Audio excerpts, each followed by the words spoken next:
జగన్ సర్కార్ ప్రతిష్టాత్మకంగా చేపట్టిన నాడు నేడు కార్యక్రమంలో భాగంగా రాష్ట్ర వ్యాప్తంగా ఎంపికైన పాఠశాలల రూపురేఖలు మారాయో లేదో తెలియదు, కానీ కడప జిల్లా మైదుకూరు పట్టణంలోని జిల్లా పరిషత్ ఉన్నత పాఠశాలలో మాత్రం ఉన్న స్థితి నుండి ఉన్నత స్థితికి అన్న మాటను పక్కన పెడితే తరగతి గదిలో కూర్చొని పాఠాలు వినవలసిన విద్యార్థులు చెట్టు కిందకు చేరి పాఠాలు వింటుంటే మరికొంతమంది విద్యార్థులు తరగతి గదిలో తోటి విద్యార్థుల కాళ్ళ వద్ద నేలపై కూర్చొని వినవలసిన దుస్థితి దాపురించింది.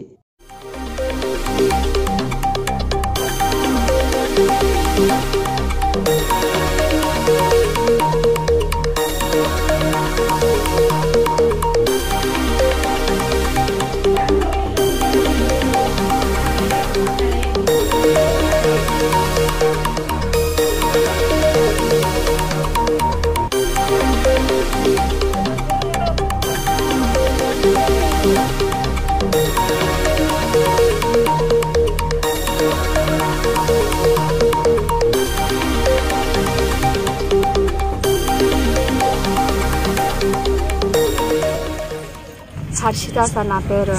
10th క్లాస్ ఇంగ్లీష్ మీడియం ఏ సెక్షన్ బి సెక్షన్ కదా సార్. రూమ్స్ క్లీన్గా లేవంట సార్, అవి క్లీన్ చేస్తాను అందుకని ఇక్కడికి వచ్చినాం sir.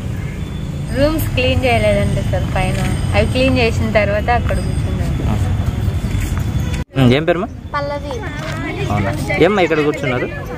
Classes నిండిపోయాయి.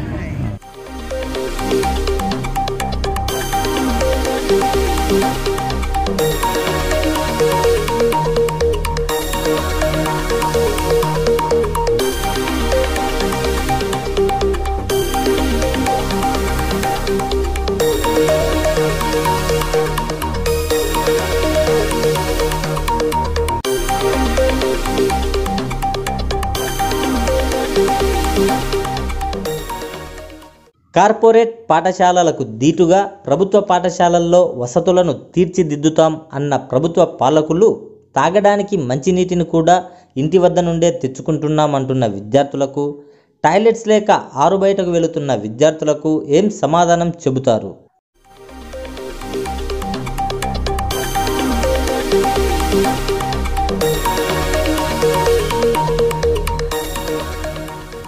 Sheikh Saifuddin sir, 10th class sir, English medium B section. ఎట్లా పోతున్నారు ఇప్పుడు? Washroom sir. ఇప్పుడు మీరు వాష్రూమ్ పోవాలంటే ఎక్కడికి పోరా? వాష్రూమ్ పోవాలంటే బయటనే వేసుకుంటాం సార్. బయట అంటే రూమ్ పక్కన అక్కడ వచ్చే ప్లేస్లో, ఓపెన్ ప్లేస్లోనే వేస్తాం.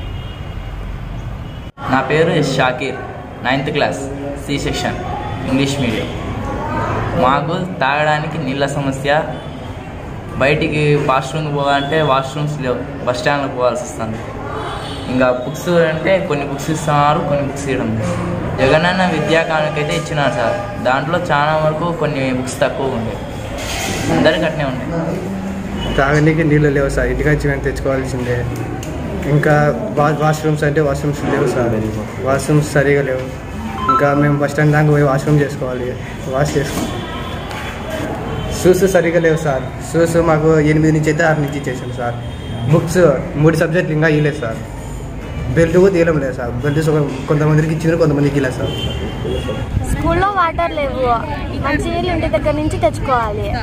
అప్పుడు అంటే వాటర్ క్యాన్ ఉండేది, అక్కడే తాగుతాము, లేదు వాటర్ బాటిల్ తెచ్చుకోవాలి. బాలికల కోసం ప్రత్యేకంగా టాయిలెట్లను కేటాయించినప్పటికీ నీటి సరఫరా లేకపోవడంతో తీవ్ర ఇబ్బందులు ఎదుర్కొంటున్నారు. కేవలం విద్యార్థులు మాత్రమే కాదండోయ్, అక్కడ పనిచేస్తున్న టీచర్లు కూడా టాయిలెట్స్ కొరతతో పాటుగా తాగునీటి సమస్యను కూడా ఎదుర్కొంటున్నారు. విద్యార్థులు కూర్చోవడానికి తరగతి గదులు లేవు, తోటి విద్యార్థులతో సమానంగా కూర్చునేందుకు సరిపడ బల్లలు లేవు, తాగడానికి మంచినీరు లేవు, మల విసర్జనకు టాయిలెట్స్ లేవు. ఇన్ని సమస్యలు కంటికి కనిపిస్తుంటే నాడు నేడు పథకంలో భాగంగా కోట్ల రూపాయలను వెచ్చించి చేసిన అభివృద్ధి అటు ప్రభుత్వ పెద్దలకైనా లేక ఇటు అధికారులకైనా కనిపిస్తుందా?